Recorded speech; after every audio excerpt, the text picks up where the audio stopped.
नमस्ते, मैं हूं रविंद्र गौतम और आप देख रहे हैं कमोडिटी टुडे। आज यानी कि 28 फरवरी 2026 को अमेरिका और इजराइल ने मिलकर ईरान पर बड़ा हमला कर दिया।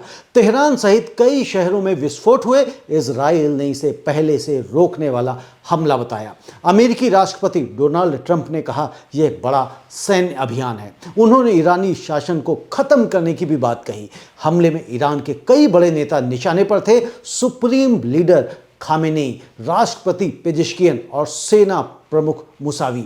ईरान ने तुरंत जवाब दिया। उसने इजराइल पर दर्जनों बैलिस्टिक मिसाइलें दागी। साथ ही खाड़ी के अमेरिकी ठिकानों पर भी हमला किया। Dubai, Abu Dhabi, Bahrain, Qatar और कुवैत में विस्फोटों की खबरें आईं। अबू धाबी में मिसाइल के मलबे से एक व्यक्ति की मौत हो गई। पूरे क्षेत्र का हवाई क्षेत्र बंद हो गया है। कई एयरलाइंस ने उड़ानें रद्द कर दी हैं। इजराइल ने इमरजेंसी घोषित कर दी है। अब हम यह भी बात कर लेते हैं कि इस सारे मसले का चावल के क्षेत्र पर क्या प्रभाव पड़ेगा। तो भारत दुनिया का सबसे बड़ा चावल निर्यातक है। हर साल 20 मिलियन टन से ज़्यादा बासमती और नॉन बासमती निर्यात होता है। यह संकट चावल पर अप्रत्यक्ष लेकिन गहरा असर डालेगा। सबसे पहले उत्पादन लागत बढ़ेगी। धान की खेती में डीजल बहुत इस्तेमाल होता है। ट्रैक्टर चलाना, पानी की पंपिंग, कटाई, सब में डीजल। नाइट्रोजन उर्वरक, यूरिया, अमोनिया, ये तेल और गैस से बनते हैं। ये दोनों मिलाकर खेती की लागत का 30 से 40% होते हैं। अगर क्रूड ऑयल 20 से 30% महंगा हुआ तो डीजल भी महंगा होगा। यूरिया की कीमत 15 से 25% बढ़ सकती है। किसानों की लागत प्रति किलो 5 से 7 रुपये बढ़ सकती है। छोटे किसान जो 80% धान उगाते हैं सबसे ज़्यादा प्रभावित होंगे। सरकार को सब्सिडी बढ़ानी पड़ेगी। निर्यात पर इसका असर अगर हम देख लें तो यूएई भारत का बहुत बड़ा बाजार है। पिछले साल 3.89 लाख मीट्रिक टन बासमती गया था, करीब 333 करोड़ रुपए का। दुबई का जेबेल अली पोर्ट री एक्सपोर्ट का बड़ा केंद्र है। वहां से अफ्रीका, सीआईएस देशों, मध्य पूर्व तक चावल जाता है। अब यूएई में हवाई क्षेत्र बंद है। बंदरगाहों पर सतर्कता बढ़ गई है। पेमेंट में देरी हो सकती है। लॉजिस्टिक्स बाधित हैं। ट्रेडर डर रहे हैं, ऑर्डर टल सकते हैं। फिर भी बासमती की मांग बनी रहेगी क्योंकि यूएई में भारतीय समुदाय बहुत बड़ा है, लेकिन सप्लाई चेन टूटने से कीमतें ऊपर नीचे होंगी। ईरान पहले बासमती का बहुत बड़ा खरीदार था। 13% तक निर्यात जाता था, लेकिन अब वहां भी स्थिति खराब है। ट्रंप के 25% टैरिफ से पहले ही निर्यात रुक गया था, अब और मुश्किल हो गई है। शिपिंग की लागत की अगर हम बात करें तो खाड़ी से गुजरने वाले जहाज़ों का बीमा 2 से 3 गुना महंगा हो गया है। बंकर फ्यूल महंगा है। भारत से यूएई और अफ्रीका जाने वाले चावल पर प्रति किलो 2 से 3 रुपये अतिरिक्त खर्च आएगा। घरेलू बाजार में भी लागत बढ़ने से एमएसपी पर दबाव आएगा।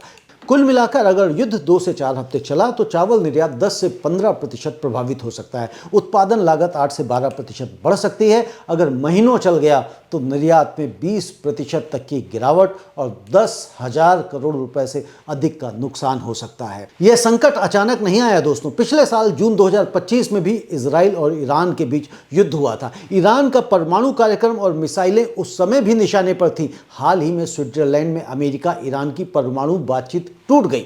अमेरिका ने कहा ईरान को बिल्कुल यूरेनियम संवर्धन नहीं करना चाहिए। ईरान ने इसे ठुकरा दिया। ट्रंप ने रेजिम चेंज की धमकी दी। ईरान के पास पहले से ही 60% संवर्धित यूरेनियम का बड़ा भंडार था। इजराइल इसे अपना अस्तित्व का खतरा मानता है, इसलिए इस हमले को उसने जरूरी समझा। अब स्थिति क्या है?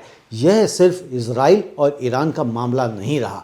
खाड़ी के देश भी सीधे प्रभावित हो गए हैं। ईरान ने अमेरिकी सैन्य अड्डों को निशाना बनाया। दुबई और अबू धाबी में विस्फोट हुए। स्ट्रेट ऑफ हॉर्मुज, जहां से दुनिया का 20% तेल गुजरता है, अब युद्ध का क्षेत्र बन गया है। अगर ईरान ने इसे बंद कर दिया तो वैश्विक तेल की आपूर्ति में 20% की कमी आ सकती है। सऊदी अरब और यूएई ने ईरान के हमलों की निंदा की है, लेकिन वे भी बहुत तनाव में हैं। इजराइल ने 70,000 रिजर्व सैनिक बुला लिए हैं। लेबनान, यमन और इराक में ईरान के प्रॉक्सी ग्रुप सक्रिय हो सकते हैं। ईरान में नागरिक इलाकों में भी मौतें हो रही हैं। स्कूल के पास भी विस्फोट हुए हैं। वैश्विक अर्थव्यवस्था पर अब इसका क्या प्रभाव पड़ रहा है, यह भी हमें देखना जरूरी है। तेल की कीमतें आसमान छू रही हैं। हमले से पहले ही क्रूड ऑयल 2% बढ़ गया था। अब सोमवार को बाजार खुलते ही 5 से 10% की छलांग लगने की संभावना पूरी पूरी दिखाई दे रही है। ब्रेंट क्रूड 80 से $100 प्रति बैरल तक जा सकता है। अगर युद्ध लंबा चला तो और भी ऊपर जाएगा। शिपिंग का बीमा महंगा हो गया है, जहाज़ों का किराया बढ़ रहा है, वैश्विक मुद्रास्फीति बढ़ेगी, खाद्य पदार्थ महंगे होंगे, ट्रांसपोर्ट महंगा होगा। चीन और यूरोप सबसे ज़्यादा प्रभावित होंगे क्योंकि वे ईरान से तेल खरीदते हैं। अब भारत पर किसका क्या असर पड़ेगा यह भी हमें समझना बहुत आवश्यक है।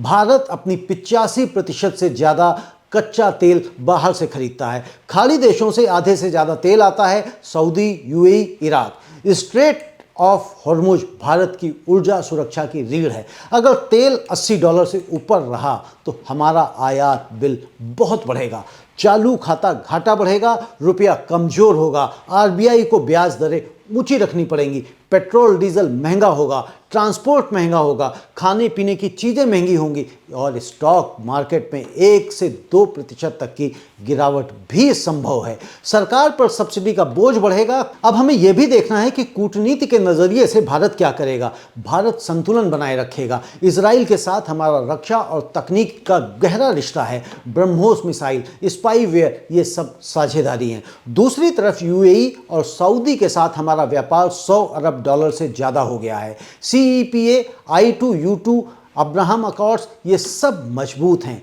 यूएई में 90 लाख से ज़्यादा भारतीय काम करते हैं। हर साल $10 अरब से ज़्यादा रेमिटेंस आता है। ईरान के साथ चाबहार पोर्ट बहुत महत्वपूर्ण है। भारत ने वहाँ $500 मिलियन से ज़्यादा का निवेश किया है। यह मध्य एशिया तक पहुँचने का रास्ता है, लेकिन अमेरिकी प्रतिबंधों का खतरा बना हुआ है। भारत पहले भी ऐसे संकट में संतुलन बनाता आया है। 2024-25 में भी तेल आयात जारी रखा था, अब फिर वही चुनौती है। विदेश मंत्रालय शायद सभी पक्षों से संयम की अपील करेगा, सभी देशों से बातचीत जारी रखेगा।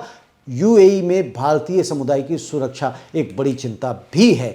अबू धाबी में विस्फोट हुए हैं, वहाँ के भारतीयों को सतर्क रहना होगा। रणनीतिक रूप से भारत क्या कर सकता है ये भी हम थोड़ा सा समझ लेते हैं। हम रूस, अमेरिका, सऊदी से तेल की आपूर्ति बढ़ा रहे थे। अब रूसी तेल पर भी दबाव है, लेकिन यह संकट भारत रूस संबंधों को और मजबूत कर सकता है।